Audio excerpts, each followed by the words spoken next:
Hello, everyone. Welcome to the Babysitters Club, the Autistic Edition, presented by Autism Virtually and hosted by myself, Jen. So, you were asked to babysit an autistic toddler, child, or teen. Your initial reaction may be, but I don't know anything about autism. But autistic kids don't talk and can hit. But autistic kids don't listen. You may ask yourself, do I really feel confident that I can keep an autistic child safe? You may think, this may be more than I can handle. And those thoughts can lead you to a resounding no. No, I'm going to pass on this one. However, what you're feeling to cause you to give that answer is called overwhelm. And while overwhelm is not a bad feeling, it is a warning sign from your body that you need to slow down, rest, and take a break. Learn to recognize when you are starting to feel overwhelmed and use this feeling as a signal to pause. When you feel overwhelmed, to reflect on what choices you can make next and to make things easier to manage. I'm going to ask yourself how you can approach things so that you feel calmer and more in control. The simple answer to great many situations in your life when you're feeling overwhelmed is to stop and think. Learn more information. You have a lot of questions about autism. You have a lot of ideas about autism, but you don't know if those ideas are accurate or not. You know that a toddler, teen, or child or adult with autism may seem very different to a neurotypical or autistic, non-autistic child. It is important when you're feeling overwhelmed, instead of to have a knee-jerk reaction and say, no, hard pass, to take the time to educate yourself, learn more about what it is that's making you feel overwhelmed. There's a saying, light and darkness cannot take up the same space. Be the light and the dark will fear you. Often, light is knowledge. So what is autism? The medical definition of autism is that it is a lifelong developmental disability that affects how a person communicates with and relates to other people. It also affects how they make sense of the world around them. It is a spectrum condition, which means that while all people with autism share certain difficulties, their condition will affect them in different ways. There's also a saying that goes, if you've met one person with autism, you've met one person with autism.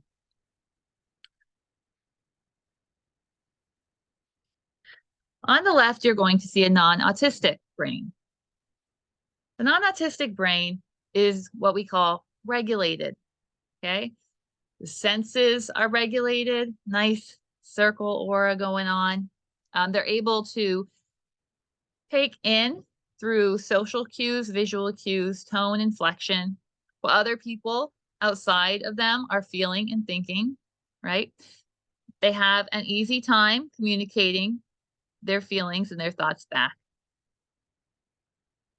You'll see that smells, sounds, sights, textures, and tastes are pretty much coming in at the same speed and volume, and that a lot more, we're putting out a lot more, which means we're sending other smells out. So if you're in the kitchen and you smell maybe 3 things cooking, one of them is chocolate chip cookies, right? You can focus on, is that chocolate chip cookie I smell? And kind of like ignore the other smells and send them away. An autistic brain is not regulated. So when you're talking sensory smells, all of the smells in the kitchen, including perhaps the Lysol, the perfume of the person baking, all of those smells are coming in. There's no way to filter them out. All the sounds, all the sights, all the textures, all the tastes, and they can only react a little bit back. They can only send a little bit back, if anything at all. And that can be really overwhelming. Autistic people also have a hard time, looking at a person's face, listening to tone, inflection, and picking up on what someone is feeling. And picking up on what we often leave a lot of times unsaid. but we assume that the other person is going to be able to pick up on those things. An autistic brain does not pick up on those things. So that leads their brains to be unregulated. So they have a hard time even regulating emotions based on all of the information coming to them that they can't filter out, and the lack of being able to figure out the information that everybody else can when it comes to understanding other people. We're going to take the time to watch this really awesome short video by Alexander Aimlines for kids about what autism is and to help them understand it in a very clear and concrete way.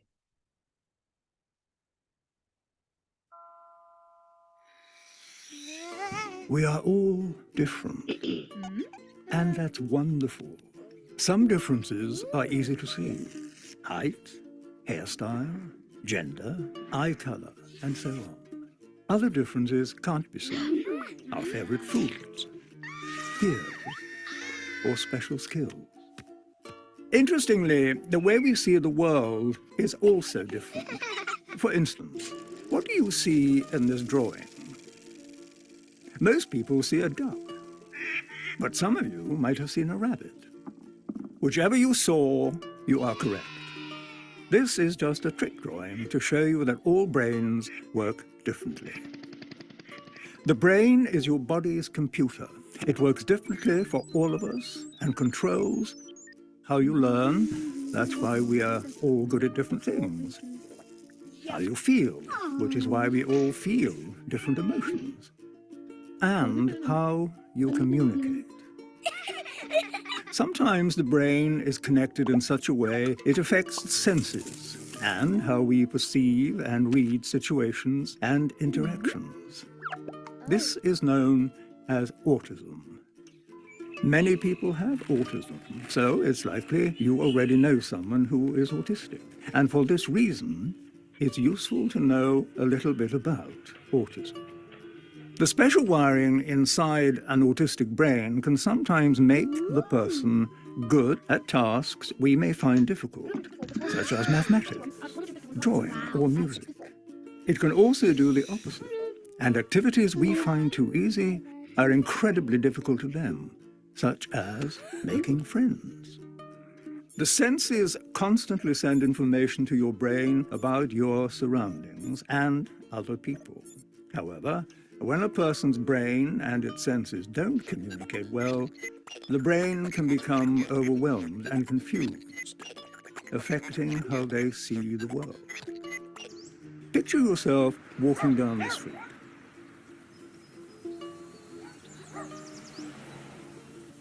This is how an autistic brain may experience the same world. Scary, isn't it? Sadly, in many cases, the person can't say out loud how they feel. So even though there's chaos going on in their heads, they seem okay on the outside, unable to ask for help. We will develop behaviors to help us feel calm in uncomfortable situations. We may look away, hug ourselves, chew our fingernails, fidget, bite our lips, and so on. Equally, autistic people develop behaviors that help them cope with these intense moments.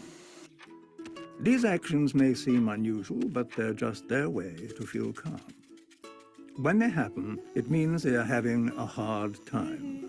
The kind thing to do is not to give them an even harder time by getting cross, ignoring them, or mocking them. People with autism need friends who are willing to take the time to know them.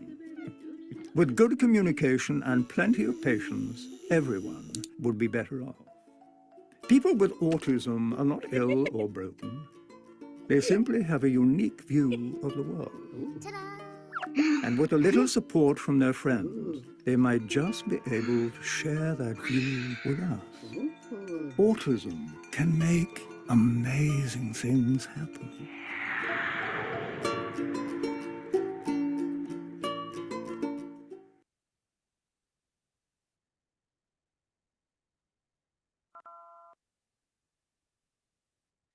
So how you think about, see, experience the world is called perspective, right? And autistic brains have a different perspective. There are three types of perception. First is visual perception, social perception, and sensory perception. They're the three types we're going to be talking about today. Autistic children and adults see, interact, and think about the world in a different way. These differences can help them see the world in a way and think thoughts autistic, non-autistic people would never think to have. Visual perception. Autistic brains are prone to focus on the details, not the whole. For example, when we think back to the video we just watched, you'd notice how the autistic brain focused on the center of the picture and didn't really notice too much what was going on the outside because already the center of the picture was very overwhelming, right? And very hard. That was just too much information, even for that little bit. So they may pay extra attention to the slide at the park versus the entire visual picture of the park. This can lead to safety concerns, such as not noticing the child swinging in the path towards the slide. So while you may be able to look at the slide, think, I want to go on the slide, and be able to also recognize that in order to get there safely, you're going to have to walk around swing set. Child with autism may not have that realization. They may be completely focused on the slide and walk right into a child swinging. But it can also lead to amazing ways of seeing the world differently. What do you see in this picture? If you look in this picture, you might answer, well, I see 4 abandoned old-time cars. Moss is growing on them, branches have fallen, and it looks like they've been there a ridiculously long amount of time. They've been left in the woods for the woods just to grow around them. But what you are really looking at is 4 model cars. I'm assuming the moss might be like some ground up parsley. The branches, if you look more closely, are probably like greenery from a craft store. The rocks are actually, it's just a platform that was built and made. And there's on that platform are the model cars out in the woods. Anthony Reinschmidt is an incredibly talented 15-year-old photographer who sees things differently. I dare you to figure me out, I dare you. I've heard the whispers going around, they're not true. I'm an open book, if you look you can find what's hidden beneath, in between every line. So I dare you, I dare you. I tell my secrets like I'm telling a joke. I burn bridges and get high on the smoke. I change my mind like the fashions in vogue. So I dare you. The path to my heart ain't an easy road. So let me tell you what you need to know. I'm an underrated overachiever, opinionated blind believer, stubborn as hell, but I'll be your Eden. Eat the fruit, I dare you. I like country stars and city dust. My church is wanderlust, hard to please and scared to trust. So fall in love, I dare you.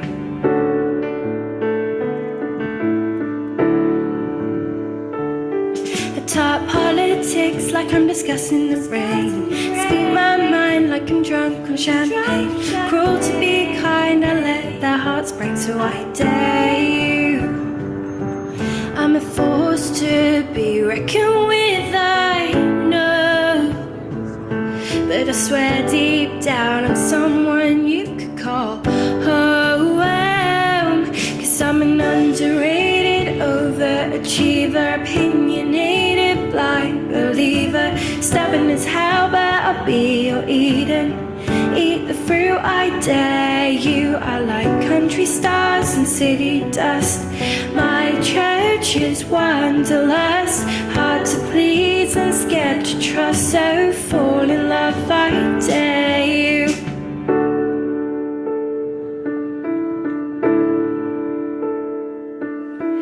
I put up my barricade, swore I'd never get hurt again. Chose blind denial of a wide-eyed faith. Sometimes the world can scare you, but open the book, if you look you can find what's hidden beneath, in between every line. Risen from the ashes, stars in her eyes, and you realize I care too. So I dare you.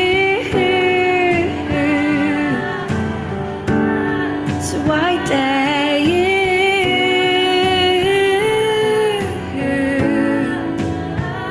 Oh, oh,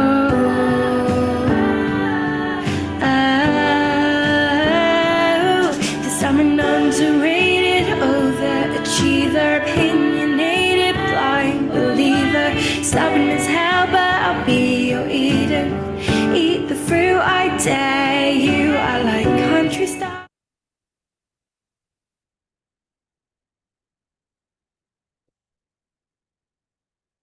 Next, we're going to talk about social perception. Autistic children and teens experience being social very differently than autistic, non-autistic children and teens. They will play with toys in unexpected ways. They may line up toys. Instead of building a tower with blocks, they may sort them by size or by color or by shape. And they may not be interested in playing and socializing in the way that you are used to. Engage an autistic child and adult on their terms and connect through their passions and interests. Never demand eye contact, as this can be uncomfortable for an autistic person. Just join them in whatever they enjoy doing. It's that simple. The picture to the right is a book and some other merchandise you can buy from Trent. Trent is an autistic adult whose way he socializes is through his drawing. You're going to be watching a video where people from TikTok and other platforms will send prompts, and he will draw whatever the prompt is. And it is truly a way to socialize with someone else. Trent struggles speaking the amount of words that we have. He has a much lower word count in his repertoire, but he still communicates brilliantly. All you have to do is be willing to listen and interact in a different way.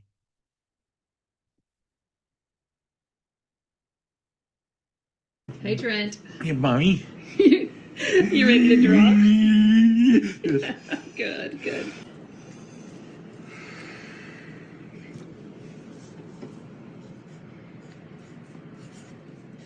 It's nice and cool today. Do you like the cool weather, Trent? Yes.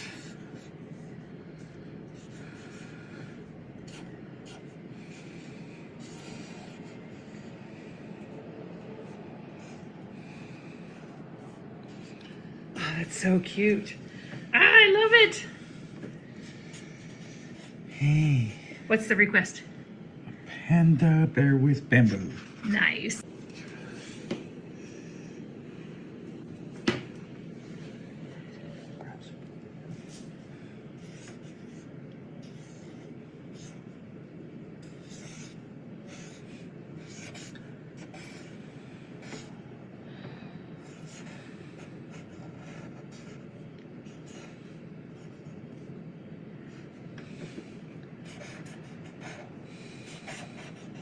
What a great flamingo.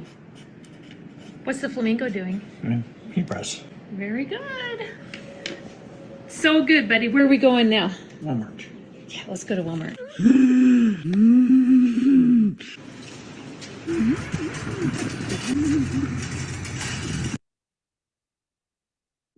So Trent is awesome, is he not? He is also a very successful businessman. You can buy his calendars, his t-shirts, along with many other things through his page. He also has a page on Facebook if you want to look him up. Hey, Trent. Hey, Mommy. The third type of perception we're going to be talking about is sensory perception. Autistic brains come with different sensory settings. Some autistic children can struggle with loud noises, smells, touches, tastes, movement, too many things going on in a visual picture, as well as other sensory sensitivities not listed here.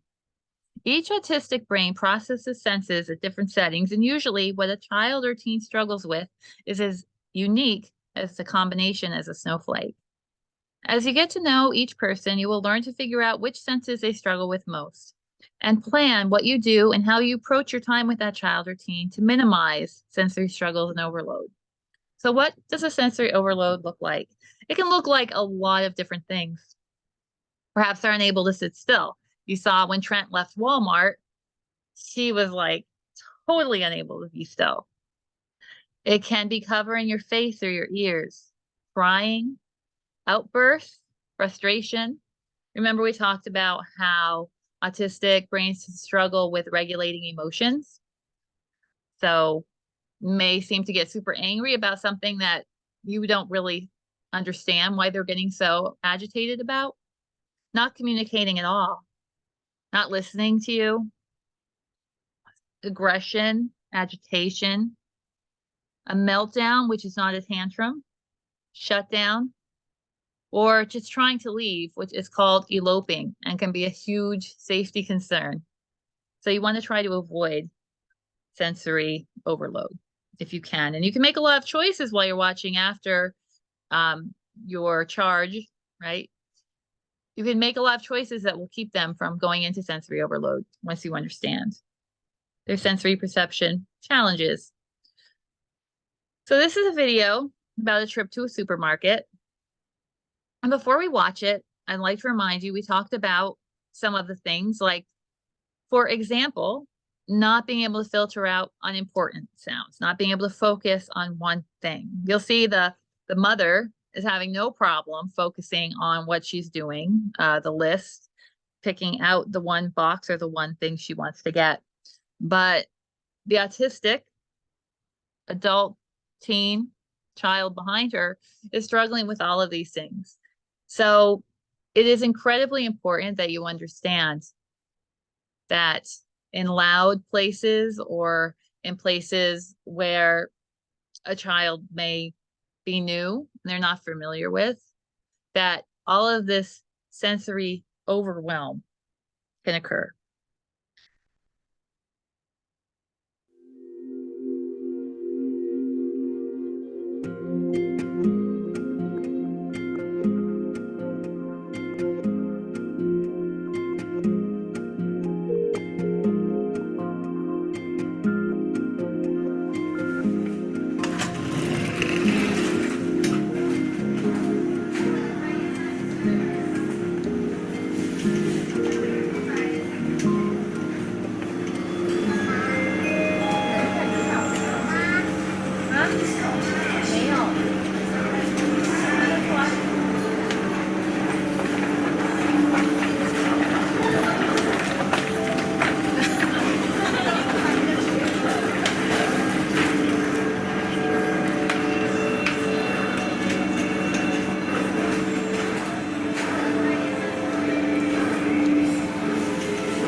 Excuse me.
We're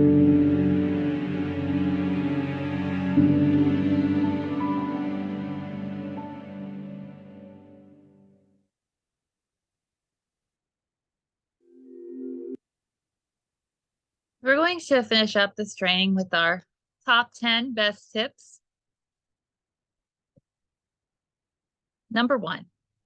Tip number one, learn about autism. Taking an online training like this is a great start. However, there is so much more to learn. Fun fact, most information on autism is online. There is so much accurate information with Google at your fingertips. You just have to look for it. Also, make sure that you aren't reading articles from BuzzFeed or other, Wikipedia, places where you're likely not getting the most accurate information. There are, of course, places like Autism Virtual Aid, which is our group, right? On Facebook, you can find lots of great information there. The ASAN network is a great place to go. There's lots of articles and information written by autistic people themselves, who are the best source to learn about autism. You just have to look carefully. Tip number two, plan a pre-babysitting visit. This is so important. Try to spend some time with the child or teen when the parent is there so that they can get to know you before you are left alone with them. Having a stranger come into the home and then the parents leaving right away can set an autistic child or teen up for failure, as well as you for failure. So spending a half an hour or to an hour with a child while the parents are home, it would definitely change your experience when you are babysitting this child or teen. Number three, ask the parents pertinent questions like, what is Johnny's routine at this time of day? You're a new person, but what can make Johnny feel better and more in control and less anxious is if you're able to follow the routine he has in place. Routine is very helpful for the autistic brain. It shows control, knowing what to expect is very helpful and could really lower anxiety levels. What does Johnny like to do? What is Johnny interested in? Johnny may not be able to tell you this, but his parents certainly can. What are some ways that I will know that Johnny is getting upset, that Johnny is happy? You could tell when Trent was happy. He was loud and flapping his hands and laughing. Sometimes happiness isn't that easy to see in an autistic person. And sometimes you may think that, what you're seeing means they're happy when it can actually mean that they're getting upset. So asking the parents this question, super important and helpful. Does Johnny have any food allergies or foods he shouldn't have? Johnny may not be able to tell you this. And what can I do to help calm Johnny if he's having a hard time? Very important questions. Number four, engage the child teen on their terms. Parallel play is still play. What that means is each of you are doing your own thing, right? But you are doing it together in the same space. Join them in what they are doing. Silence can be comfortable. You don't have to fill in every silence. In fact, most autistic people wish you wouldn't. Do not insist or expect eye contact. Some people with autism have no problem making eye contact, but most, it makes them feel uncomfortable. Talk to them age appropriately. Autistic doesn't mean cognitively delayed. It doesn't mean that if you are with a 6-year-old autistic person, they have like a 3-year-old mentality. Always presume intelligence. Understand that if they do not respond verbally or look at you, it does not mean they are not listening or understanding you. Often, it will look like they aren't listening because they may not be looking at you. They may have to look away. They may have to focus on something else to make what they are seeing small enough to also be able to listen to what you're saying. Let them stay where they feel most comfortable. This is usually in the home, perhaps a particular room, the yard, especially in the beginning. You want to focus on connecting and building trust before leaving safe spaces, as one of the dangerous reactions to meltdown might be trying to escape whatever is upsetting them. Number 5, give notice for upcoming transitions. An example is, Johnny, in 5 minutes will be time for snack. 3 minutes later, only 2 more minutes until snack time. I'm getting hungry myself just thinking about it. 2 minutes later, it's snack time. Time to go to the kitchen. Autistic children, teens, and adults can struggle with transitioning, and knowing what is coming and a set routine can really help them handle those transitions. Number 6, use clear language. Autistic minds are very concrete. Avoid idioms such as, it's raining cats and dogs outside. Euphemisms, my grandmother has gone to the great beyond. Metaphors, life is a highway. And other vague language. When giving a direction, avoid, put that over there. Instead say, Johnny, please put the television remote on the coffee table. Number 7, stay calm. Humans co-regulate. Whether you're neurodiverse or neurotypical, we're all people, and we are set to co-regulate. And what that means in simple terms is that even if someone is upset, if another person can remain calm, it causes the upset person to calm down too. If the child or teen you are babysitting starts to get upset, keep your voice steady and calm. Keep your body language neutral, which means you don't want to be crossing your arms. You want your hands down to your side. You don't want to be making fists. You want nice, relaxed hands. Perhaps lower yourself to their level. Make sure you're in a relaxed stance. And you want to give them time to co-regulate with you. And while you're giving them time, don't make demands. Just quietly exist until the child or teen comes down and calms down with you. Tip number 8, give extra time for processing. Most autistic people are visual thinkers, and that means they think in pictures. So it takes time to visualize what you're saying to them, for them to visualize their thoughts. And lastly, to put those picture thoughts back into words. You want to always give extra time to make sure the child or teen understands your directive or to answer your question. Silence doesn't have to be uncomfortable. But if after time you still do not get an answer, frame the question differently. We already talked about how clear language is important. Perhaps it is that the child or teen didn't understand the question. So it's always good to put the question in a different way. Tip number 9, don't be afraid to ask questions.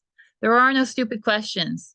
There is so much more to understand and learn than we can touch on in this short training. Questions are a sign that understanding is important to you. Parents of autistic children, teens, and adults want you to learn more about autism and learn more about their wonderful and precious kids. And number 10, autistic kids and teens are human too. Often we get lost or scared off by the differences we can find in people who aren't like us, who don't think like us, who don't react like we do. And when we pull away, we lose not only getting to know someone wonderful, we lose how that person may have changed us for the better. We aren't a society of others. We are all human, and we all want the same basic things: to be loved, to be accepted, to not be alone, to be happy. And remember that even if autistic kids, teens, and adults may seem very different at first, that you have much more in common with them than differences.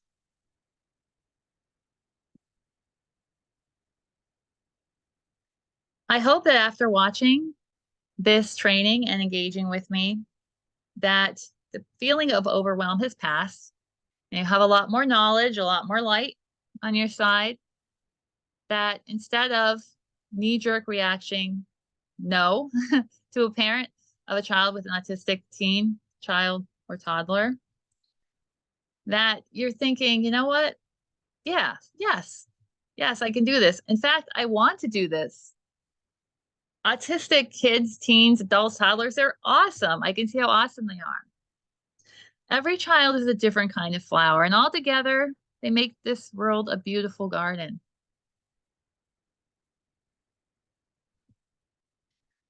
If you have any questions or comments, you can leave them in the comments section. And you are also welcome to join us at Autism Virtually. It's a private group on Facebook. Once you log on, you can go into the little search bar up to the left and type in Autism Virtually. Click on our group and answer the questions, join our group. There's lots of great information there. Or you can contact us via email. Our email is autismvirtually@gmail.com. Thank you so much for your time. I hope that we were able to bring a lot more light